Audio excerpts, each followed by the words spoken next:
Close your blinds and light a candle with me. I'm Gesh86 and I welcome you to 3rdEye. By its own claims, this is an irreversible experience. You can't unlearn it. Bold words. We shall go down this supposed one-way street together. Worst comes to worst, we'll all go insane, not just you alone. The title screen already lets us know that this is not going to be your average Touhou fan game. Koishi is staring at an eye in a TV screen, and the eye stares back. It's also surrounded by bloodied flesh. Yeah, we need to be wary of what's to come. Here are the controls. It's an adventure game, yet not a mouse-controlled one. We have a third eye to help us investigate, but we must watch out for eye strain. Now let's observe this scene quietly.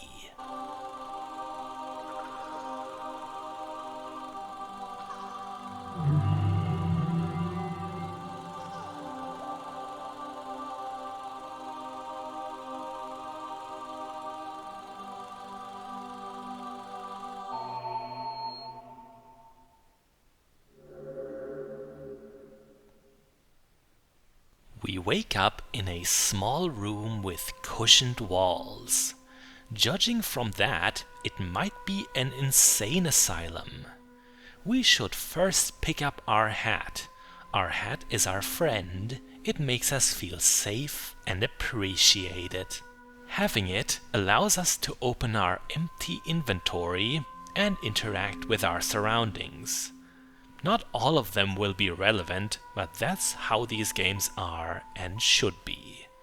Was that a person behind the barred window? I think it was. Who could possibly be monitoring us? We haven't done anything, have we? Nothing I'd know of. Over here's a complicated text waiting to be read. John Bowlby's attachment theory.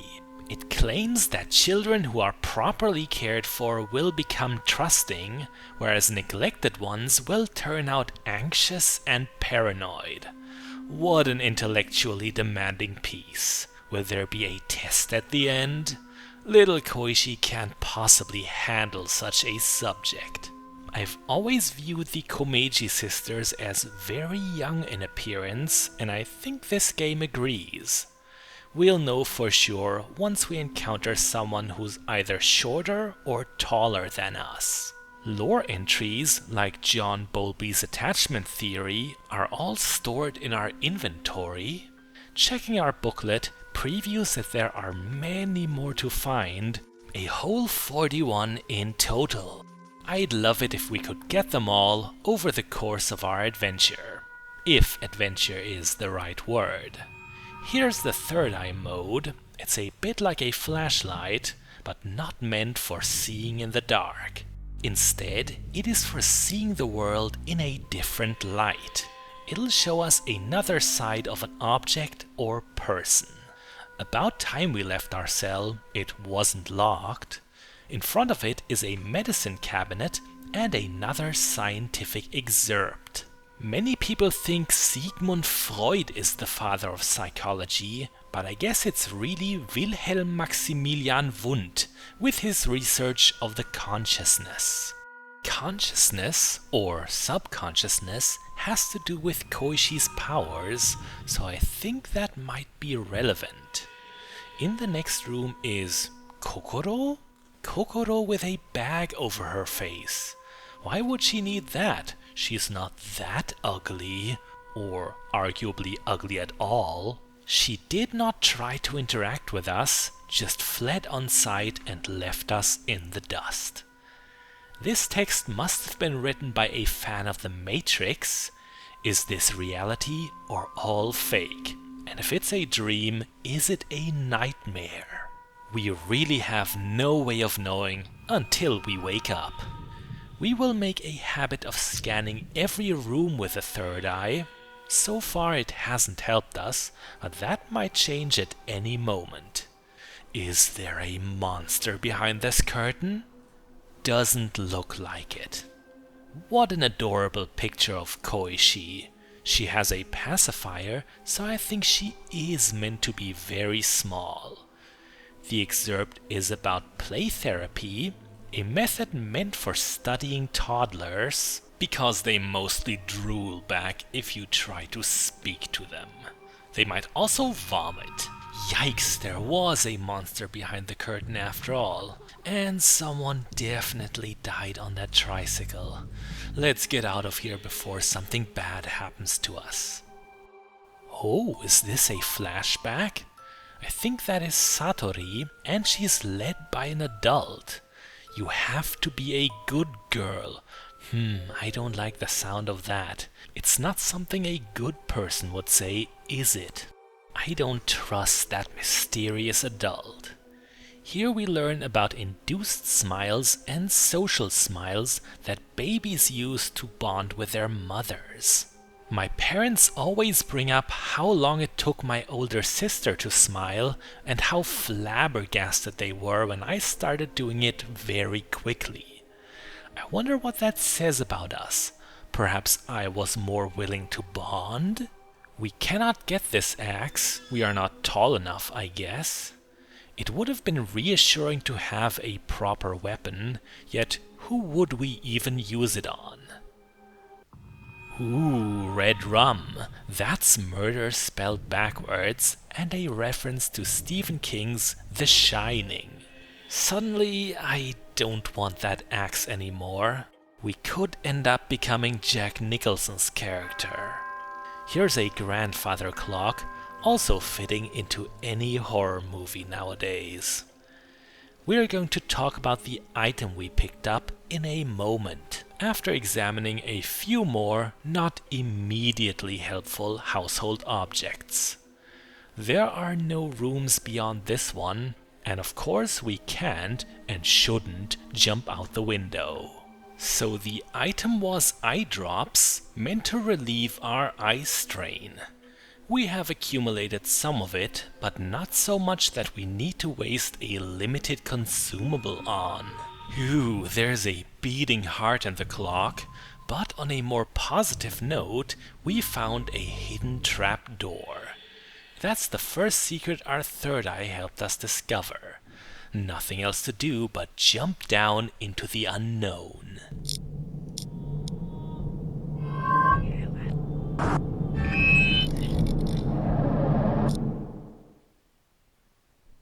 Where in the world have we landed now?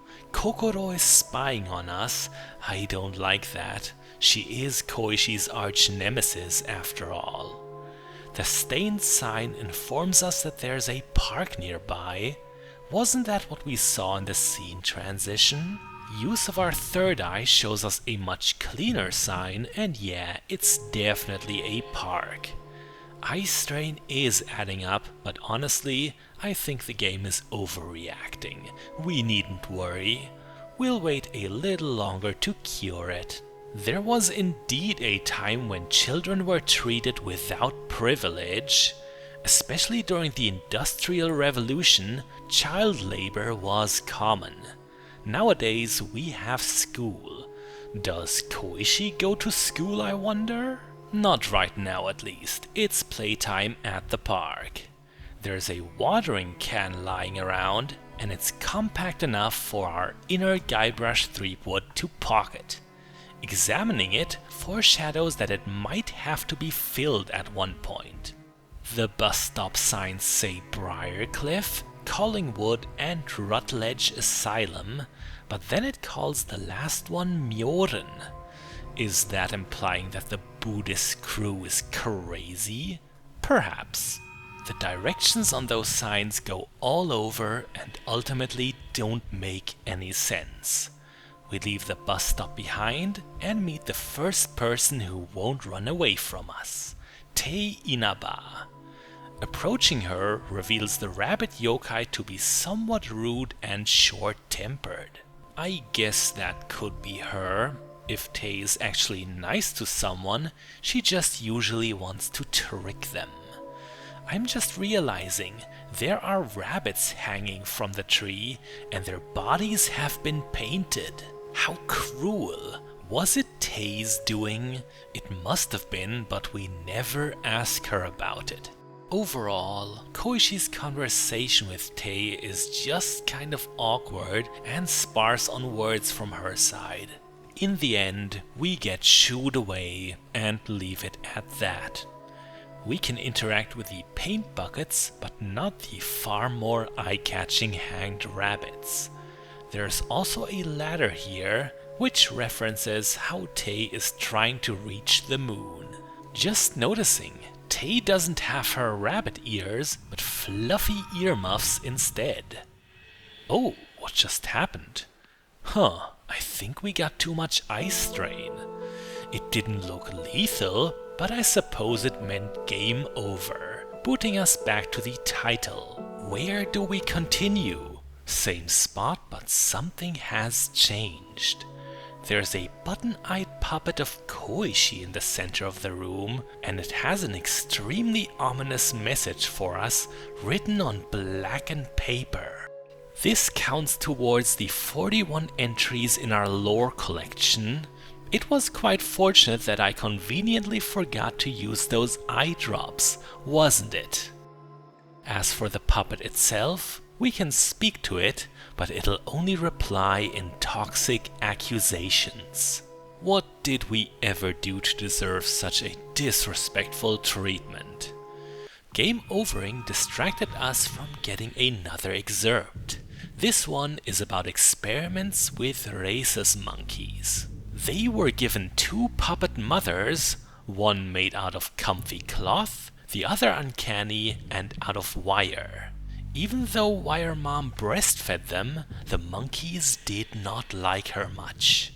Under the gaze of our 3rd Eye, Tei looks heavily injured and bandaged. She also clamors about her job in this form.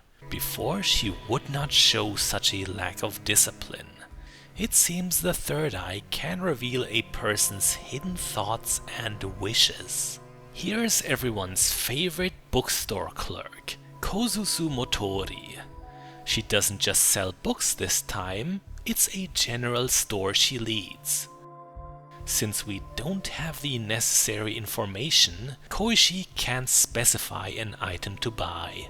We are sure to return here at some point. It amuses me that Kozusu seems to be selling a red explosive barrel. Who would buy that? Probably the developer of every first-person shooter. The phone booth gives us a reference to Metal Gear Solid 2 and other new messages whenever we interact with it. They all sound like they're missing context though. Looking at the inside, I see what could be the shadow of a noose. We can't enter that booth, and I don't know if I dare. The conversation on the phone starts sounding like a conspiracy. It's time to cure her trauma. After all, she's your Sophie. Who is Sophie? Kozusu sure looks possessed by a demonic book.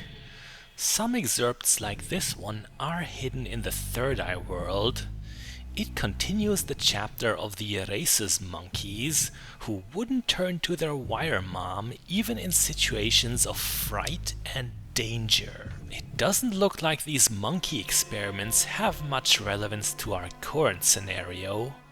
Maybe we'll get jump scared by a creepy wire mom at one point. Hello Nitori.